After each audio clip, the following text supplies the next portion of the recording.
What's up, everybody? So with the release of Halloween Ends, it's finally time we put all of these movies together and rank which ones we would like to watch again for a good scare and which ones we hope wear a silver shamrock mask and die a slow, painful death. Keep in mind there are 13 Halloween movies. I don't expect any of our lists to match up, but let me know in the comments below how you would rank these Halloween movies because I would like to see it. And of course, this is just my opinion. You know, I am a huge Halloween fan, my favorite horror franchise of all time. So let's have fun, let's rank all these movies, and let's get started. Starting off with number 13, the worst, bottom of the barrel, it is of course Halloween Resurrection. I hate this movie. Hate, double hate, loathe entirely, I hate it. You kill Laurie Strode 10 minutes in. I don't even know where to start with that. So, you kill Laurie Strode, who probably next to Michael Myers is the most important character in your franchise. The complete disrespect to that character. Also, you ruin the ending of Halloween H2O, which you're going to see much higher on this list. Halloween H2O is regarded as one of the best endings in the horror franchise itself, and you just completely crap all over it, and your explanation for Michael Myers being alive is he was able to crush the larynx of a paramedic guy who, by the way, came in to the building by himself, crushes his larynx, changes outfits with him, and is able to escape into the night. Meanwhile, that paramedic was able to be hit by a car, sit up no problem, get hit again by the car, then he sits up when he hears Michael, and then he gets decapitated.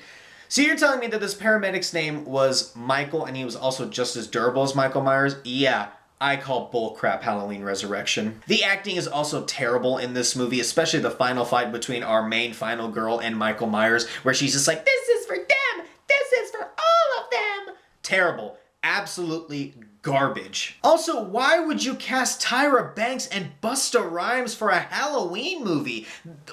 I don't even know how to digest that. Tyra Banks added absolutely nothing to this movie. And Busta Rhymes, for some reason, in this movie was like the Terminator. Like, isn't it sad that overall in the franchise, next to Laurie Strode, he has probably been the best pound-for-pound matchup with Michael Myers? Yeah. Let that sink in. And the reason why he's the greatest threat is because he watches Kung Fu movies and is able to replicate them no problem, and he can do the whole wow, trick or treat. Just complete disrespect to Michael Myers as a character. It's just a terrible movie. It ruins a lot of legacy characters. There's a reason why this movie was so poorly received that they had to reboot the damn thing. So I hate Halloween Resurrection. I've only watched it twice. I will never ever watch it again unless my friends or my family really just want to have a good laugh. Maybe I could do that, but other than that, willingly, I will not watch Halloween Resurrection. That's why it's bottom of the list. Well, coming in at number 12 and not that much higher is Halloween 5, The Revenge of Michael Myers. Now, you want to talk about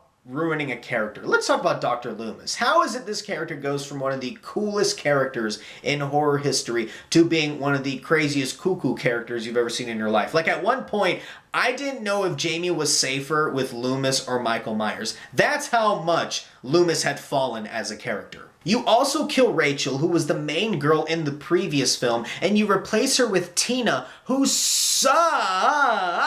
One of the worst, most annoying characters in movie history. I absolutely hated Tina in this film. I really believe if Tina was the one that got killed in the beginning and Rachel was the one that was in the majority of this film, maybe this film would be regarded higher, but it isn't. This movie sucks. And also, Michael Myers is terrible in this movie, specifically because of the mask. Why am I seeing his neck? Ew. I don't want to see no neck of Michael Myers. That mask is supposed to be tucked in, but yet it's so distorted and it doesn't fit the actor's face. It just doesn't look good. Now, he's very scary in the movie in terms of what he does, but at the end of the day, that mask makes him look more goofy than scary. Plus, Jamie is left speechless in this movie. Literally, like she doesn't talk for most of the film. So, why would you do that? Literally, it's your best character in these past two movies and you leave her speechless. She barely has any lines in this movie. That is not a recipe for success, which is why Halloween 5 sucks. It's just a joke. That's the best way to describe this movie. How would you describe Halloween 5, The Revenge of Michael Myers? A joke. And speaking of jokes, coming in at number 11 is Rob Zombie's Halloween 2. Look, this movie has started to get a cult following, and look, that's great. But it shouldn't have a cult following. This movie is crap. Loomis, again, is terrible, and this is by far the worst version of Dr. Loomis we ever got in this franchise. At least in the other ones, yes, he's insane, but at least he has a goal of taking down Michael Myers. He doesn't even have that in this movie. He just wants to be rich and famous, and then he threatens to beat his assistant, and he wants an extra hot latte. Like, he's just so annoying in this movie. And even at the end when he wants to redeem himself, it really isn't for a selfless nature. He really just wants to prove, like, no, guys, I'm the good guy, don't worry. And then his brains are splattered over the wall. It was the one a few times where I was rooting for Michael Myers. Oh yeah, and the whole white horse metaphor. Rob Zombie. What were you thinking, man? Like, I don't know. I literally looked up what the white horse means. I still don't get it. I don't get it. It was very pretentious. It was very, let me just try to be more deep than I need to be. Halloween don't need to be that deep, my man. It just don't. I get it. You were forced to do this movie. But, like, come on. There are fans out there that wanted a good sequel, and you didn't give that to them. That white horse thing was utterly atrocious, and it was so stupid. I honestly feel like he did that whole white horse thing just so he can put his wife in the movie again as Michael's mom. And look, I appreciate you wanting to put your wife in the movie, and I don't think she's that bad. Sherry Moon Zombie isn't the worst actor in the world, but dude, there comes a time when she's just not needed in this film. She died in the first one. There was no need to have Michael Myers' mom back in this film, and yet you just consistently kept shoving it down our throat, and it doesn't help that the metaphor you were trying to go for is so confusing that even after looking it up, I am still more confused than I was before. That's not good, Rob Zombie. What also doesn't work is that Michael Myers doesn't have his mask on for most of the film. Why? The mask is such an important part of his character, and the fact that he's maskless the entire time and he's just walking the world without a mask on, he just looks homeless the entire time, and homeless Michael Myers sucks. Nobody likes that character. It just takes away the mystique of that character, and you just ruined Michael Myers in this movie. Fun fact, by the way, the first time I watched this movie was actually the director's cut. So yes, I got the version where Michael Myers speaks in this movie, where he goes, "Die! Yeah, no, Michael Myers don't talk. I don't want him to talk. And besides, if he is going to talk, if you're finally going to have Michael Myers talk, don't let it be the word die. Come up with something else, not just die. I hate you, Rob Zombie. The only reason I have this movie above the previous two is simply because of the kills. The kills are absolutely brutal in this movie. And the first 10-minute sequence in the hospital was really fun. I really enjoyed it. But yeah, no. I hate Rob Zombie's Halloween 2. Terrible movie. Let's move on. Alright guys, so from here on up on this list, I actually really like all of these movies and have no problem rewatching them again. Alright, so coming in at number 10 is Halloween 3 Season of the Witch. I am actually surprised by how much I liked this movie. The concept is so fresh. I really haven't seen anything like it since. This really felt like an adult version of Are You Afraid of the Dark, which I am saying that in the most complimentary way possible. I really enjoyed this concept and idea. Having children be the main target of the villain is always terrifying and sends chills up anyone's spine. And what also helps is the practical effects in this movie are very well done. There are some great kills. Like at some points I was like, oh my god! So look, if you haven't watched Halloween 3 Season of the Witch, please go out of your way to watch it simply because the kills, you gotta appreciate some good practical effects. Now where this movie severely dips for me is the main character. He is so bland and he is poorly acted. Also, is he married in this movie? Like, I don't know, because the woman in the beginning that's with his kids, the way they talk, it's like they're a married couple, but it's never specifically said if he is married or not, because I say that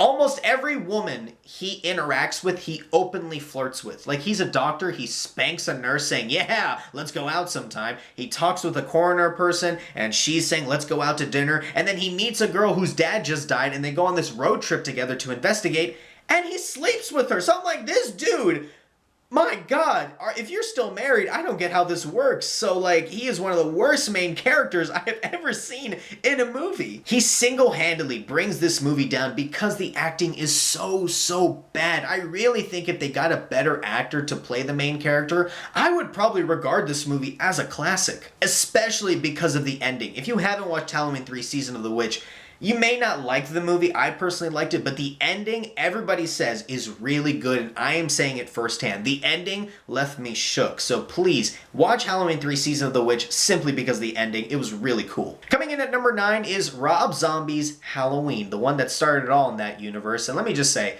look, I've had my problems with Rob Zombie, and I'm going to continue with them because this movie has a lot of problems. The worst part of this movie, in my opinion, is showing Michael Myers' origin. I compare Michael Myers with the Joker. I think the Joker is way more sinister and scary when you don't know what his motivation is, when you don't know how he became the Joker. It's the same thing with Michael Myers. When you don't know how he became pure and simply evil, that is way more scary when you don't know how it happened. And if you're gonna do an origin story, why did you choose this one? He comes from a broken home, he has terrible parents, his sister's terrible, everybody bullies him. That is so basic in my opinion. I think it would have been way more terrifying and sinister if he had come in a normal home where everybody loves him and he actually is loved by everybody, but he still just snaps. That would be even more terrifying, at least in my opinion. The part of the movie that I really wanted to work were the interactions between Loomis and Michael at Smith's Grove. Those scenes would be really important for a Michael Myers fan because, you know, Loomis talks about it in his most famous monologue that he spent, like, what, 6 years trying to reach out to him and then 7 years trying to lock him up. It would be so cool to find out why he was trying to lock him up. What caused Loomis to see that he was purely and simply evil. But instead we don't get that. In these scenes, they're very basic, nothing's accomplished, there's no character work, it's just there to pass the time, and I feel like that is such a disappointment because I would have loved to see those scenes between a young Michael Myers and Dr. Loomis and find out what made Loomis say, yo, you need to never let this guy out. But Rob Zombie dropped the ball on that one. And like I said in Rob Zombie's Halloween 2, this just goes back to having a bad Loomis. I don't like Loomis in this movie or in the sequel. He's just very bland in this movie. It's a very safe one. He's not even close to Donald Pleasance. I get it. I know the actor for this one said he never watched the original Halloween because he wanted to do his own thing. I get that, but like at the same time, man, like it's okay to honor the people that did the role before you because people like how he did it. So I'm not saying copy it, but at least honor it in some way to where you're keeping in the same parallels of that character. But you don't. You're a very bland character who doesn't really feel like he's trying to save everybody. You just feel like you're doing this for yourself, and that's not what Loomis is supposed to be. And now let's talk about Tyler Mayne as Michael Myers. Yes, I love the brutality, I like the mask, I like the look, but what I don't like is how stupidly big he is. Like, don't get me wrong, he is the scariest of the Michael Myers in terms of physicality, but at the same time, it just from a realistic standpoint, it don't make sense. And I know I'm saying realistic when we're talking about Halloween movies, but look, when you're talking about a kid, that the way he looked at the beginning of the movie, and like how he looks when he gets out, that makes no sense to me. What are they feeding him at Smith's Grove? I think Michael's a lot scarier when he at least looks human from a physicality standpoint, but when he looks like the 7-foot-tall monster that he is in this movie, it makes it so unrealistic that anybody is able to survive an encounter with him. And of course, the dialogue. It sucks. Rob Zombie needs to stop writing his movies. Like, it's just gross. Like, that's the best way to describe a Rob Zombie horror movie. It's just gross. Like, every character in these Halloween movies that he's made, they're just gross, disgusting, and like, you would never want to hang out with them ever. However, the third act of this movie is so damn good that I can't help but like it. It's like a hyper version of the original film, and it's bloody, it's brutal. I love the action. Again, I love Tyler Mayne's brutality. You can't help but like it. That's why it made so much money at the box office. That's why I have Rob Zombie's Halloween right here on this list. Coming in at number 8, and this might be a tad controversial, Halloween Ends. It's not that I don't hate this movie. I actually like this movie if you saw my review. But why would you have this as the finale of the series? Corey was an interesting character. I liked his character arc, but he was not supposed to be the main character. You are not supposed to have this new guy introduced as a main character when the whole point of the movie is supposed to be focused on Laurie and Michael's final confrontation. Now, spoilers if you haven't seen Halloween Ends, but there's a scene that genuinely pissed me off. Corey walks into the tunnel and overpowers Michael Myers. Yep, let that sink in for a second. So Michael Myers, a dude who's a tank, who can walk through anybody, who can kill anybody, anywhere, at any time, lets this high schooler who keeps getting beat up by other high schoolers beat him up and overpower him and take his one precious thing that he has in his life, his mask. Oh my god, Halloween Ends. David Gordon Green, what were you thinking in that scene? The only reason I have this movie so high is because I do somewhat like the plot, and I just like the way they did the send-off for Laurie Strode. Yes, she did feel like a secondary character in this movie, but the way they used her and the way they ended her character, very well done. That ending scene still is one of my favorites. It was so heartwarming, it was so chilling, but in a good way. So, look, this movie had a lot of problems. I did like it, but it was not supposed to be the finale of this series. It shouldn't have, so I'm very disappointed in that. But again, as a movie as itself, I do like it and will rewatch it, so that's why I have it here on number 8. All right, now coming in at number 7 is Halloween 6: The Curse of Michael Myers. So like Rob Zombie's second film, this film is also getting a cult following, and this one I am happily a member of. Don't get me wrong, this movie has a lot of problems. Like, there's a lot of problems with this movie. I'm not saying this is a top tier Halloween movie, but it is a guilty pleasure. Like, take for instance, Michael Myers being controlled by a cult. That's the reason why he's evil? No. No. That don't fly with me. Jamie dying in the movie was also a big no for me, especially so early in the movie. What is it with Halloween movies and killing their main characters 10 minutes in? Stop doing that. Paul Rudd's character is also very weird in this movie. Like, I would love to talk to Paul Rudd now and ask him, dude, where were you at when making this movie? Like, where is, like, the Ant-Man type character, you know, where you're so, like, charismatic? He's just so weird and awkward in this movie, and he doesn't make him a believable lead, and it also isn't believable that he's able to escape Michael Myers so many times, because Michael Myers in this movie is brutal, hence why I love this movie so much. Myers is awesome, the kills are awesome. I know that we always have a discussion on what you prefer, the theatrical cut or the producer cut. I myself prefer the theatrical cut because it's more brutal and you don't get the scene of them explaining who is Jamie's father, Michael Myers, which is gross. That's some Rob Zombie type stuff, and you don't want to do no Rob Zombie type stuff. I can't help but like this movie because the cinematography and the tone are very well done. Myers, like I said, is a savage. I mean, the kills are brutal, and I love the mask. Really great look for him. And of course, this is Donald Pleasant's final performance as Dr. Loomis, as he passed away before the movie was released, or at least I think 2 months after the movie was released. But it is very bittersweet watching him play it. You know, he is sorely missed to this day.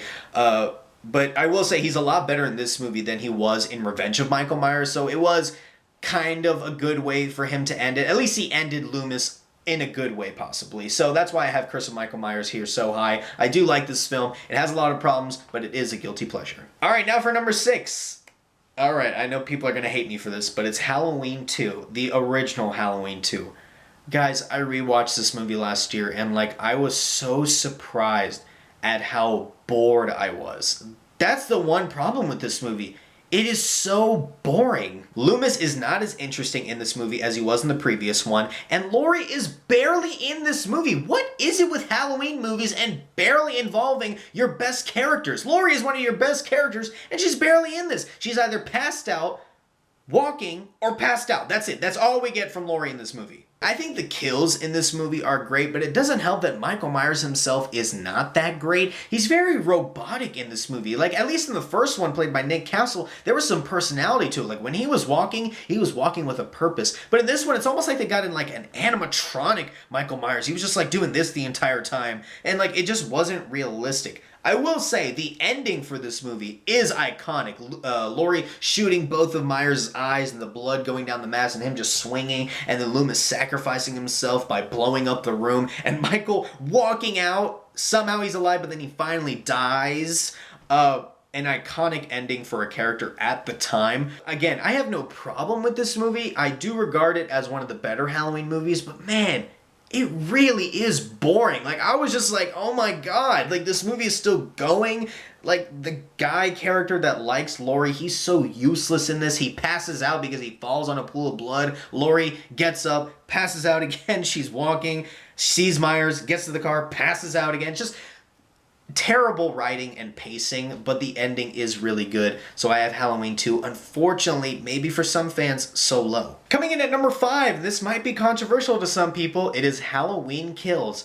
I don't know why people hate this movie. I love this movie. I had such a good theater reaction. Me and my friends went. It was a packed house, and we just had a bloody good time watching Halloween Kills. Now, don't get me wrong, the dialogue is cringe, and Laurie, again, is not in this movie a lot. And also, what I don't like what they established in this movie is that they established that Michael does not care for Laurie. He just wants to go home. That is so bad because you are negating one of the greatest feuds in horror history, so I don't agree with that whatsoever. Besides that, this movie is badass. Michael Myers is a savage in this movie. These are the best and most creative kills in my opinion. Like seriously, James Jude Courtney, you were a beast as Michael Myers. Like, you were straight up scary in this movie. This is also when Karen became one of my favorite characters in the franchise, when she steals his mask, and she never shied away from it. I noticed in all these movies, all the interactions, she never shied away. She was always front and center trying to take him down, so I really loved her character, taking the mask and setting up a trap saying, "Gotcha."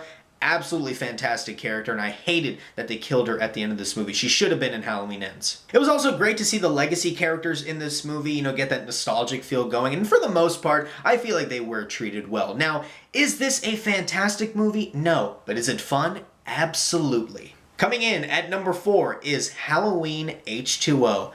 Okay, now for context, maybe some people hate that I put it here. For context, this was the first Halloween movie I ever watched, and I fell in love with Michael Myers and Laurie Strode from the get-go, hence why I have this movie so near and dear to my heart. Laurie Strode was awesome in this movie, probably the best version of Laurie Strode in my opinion. She was able to move on, but she was still paranoid enough to be prepared for when Michael returns. Yeah, and why do I have this movie so high? The third act. This is what Ends should have been. They should have sat down, watched this movie, and taken notes, because that entire third act final fight between Laurie and Michael was chef's kiss. I mean, the brutality, the creativity, the whole ending sequence with Laurie saying Michael, they reach out and they're barely touching hands, showing the emotional connection about how they're brother and sister, and she starts to cry, and then she decapitates him with an axe. Oh my god, that was brutal. I love you, Halloween H2O. And of course, the movie ends with Laurie breathing, showing that she is now completely on her own. There's no Michael breathing. Such a beautiful way to end this movie. And no, resurrection does not exist in my life. I refuse to believe Halloween Resurrection ever happened. I will admit, though, this movie is not perfect. Besides Laurie and her son, every other character is pretty bland. They're very one-dimensional characters.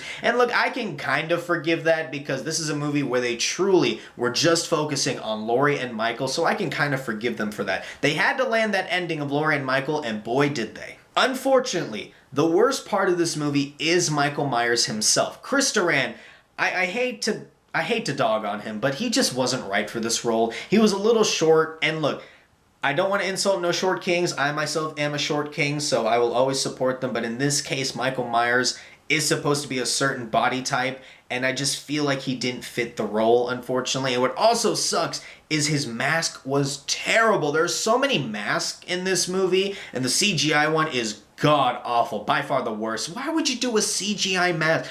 But the main mask that they use, I hate that the eye holes are so wide. Like, Michael Myers is way too, like, he makes way too many facial expressions in this movie. Like, there's one scene where, like, Laurie kicks him in the nuts, and you just see him go...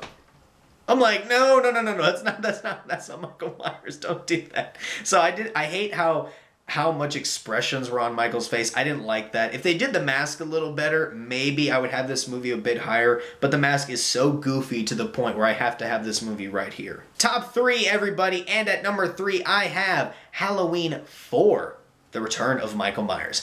I call this movie the better version of Halloween Kills. I love Jamie Lloyd, one of my favorite characters in this series, and Danielle Harris is a horror icon for a reason, and it all started here with Halloween, The Return of Michael Myers. A very sympathetic character that's very easy to love, and we also got another one of those in Rachel. Rachel played that older sister-type character to Jamie, and she was so resourceful and smart in this movie. I know horror movies, especially slasher movies, have the stereotype of just having dumb main characters who make stupid decisions, but Rachel makes a lot of smart decisions in this movie. Very resourceful, very unique. She was a believable leading final girl. Hence why I don't get why you would kill her in the next movie. What is wrong with you, Halloween? Myers is also a force to be reckoned with in this movie. I loved him in this one, and I also like that the town got involved. Now, Kills, while I like, was a bit too over the top in terms of the crowd being involved. Like, the evil dies tonight, that whole thing. A little too much for me. This was a more grounded take on it, and I think they executed it better than they did in Kills. The ending was also fantastic. I've really noticed that Halloween movies really know how to stick the landing for the most part, and I also like that Jamie is shown to turn evil, and you see Loomis shouting no as he tries to shoot her. That was a very chilling ending. If only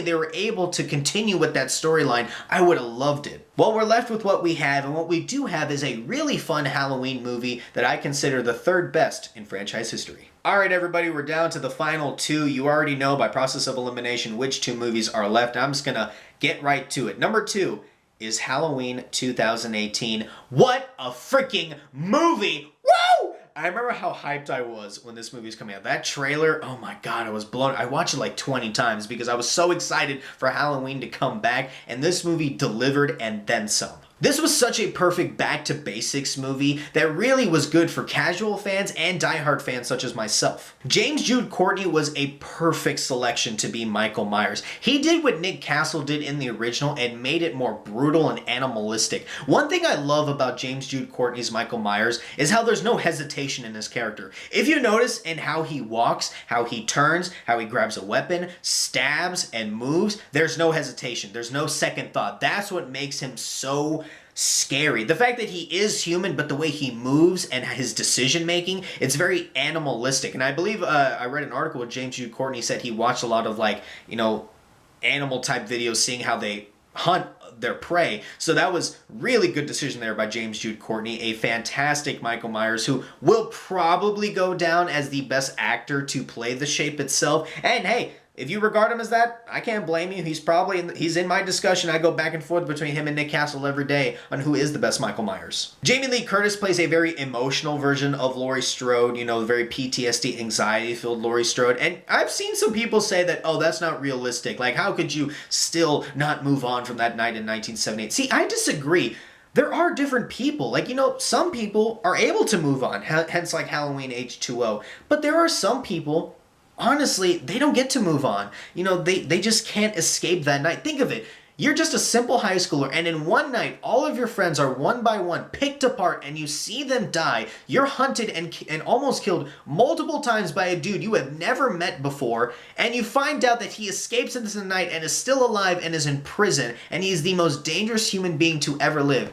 Yeah. That's pretty traumatizing. The kills in this are awesome. I mean, the beginning of this trilogy, the tone and expectations were set so high, and my favorite scene is still the one shot where he's just walking through the neighborhood, going into houses and just killing people one by one. Seriously, one of the best sequences I have ever seen in horror history. The ending fight between Michael and the Strodes was also very well done. If only Halloween Ends could have done that. Oh, Halloween Ends, you disappointing movie. The biggest problem I have with this movie is that some of the characters are just not that great. Allison, boyfriend, he sucks. Oscar, who's the comedic guy, he was alright. I mean, he didn't overstay his welcome. Hawkins, I think, was wasted, all for that just to get stabbed by the doctor. And look, let's talk about that twist. A lot of people didn't like the twist.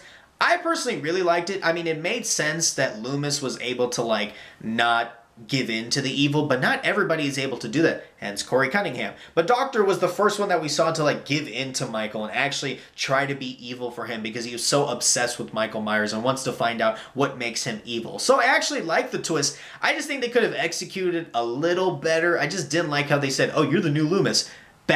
Bad expectation from the start, so I don't necessarily agree with that part of the twist, but I do think the twist is okay. It could have been just done a little better. But nonetheless, Halloween 2018 is a fantastic film that I personally am already regarding as a horror classic, and I'm putting this at number 2, but there's a certain horror classic that, of course, takes the top spot. And of course, coming in at number 1 is the original, Halloween 1978, the one that started it all. I mean, this movie is the reason slashers are so popular. All those tropes, all those stereotypical tropes you look at, it all started from here, and for good reason. This is one of the most iconic horror movies of all time, and it's one of the most iconic movies of all time. Nick Castle was spectacular as Michael Myers, and I really hate that we never got to see him as full-fledged Michael. I know he did some cameos in the new trilogy, but I'm really sad he never got another shot to do a full movie as Michael Myers. Because think of it, he only did one movie.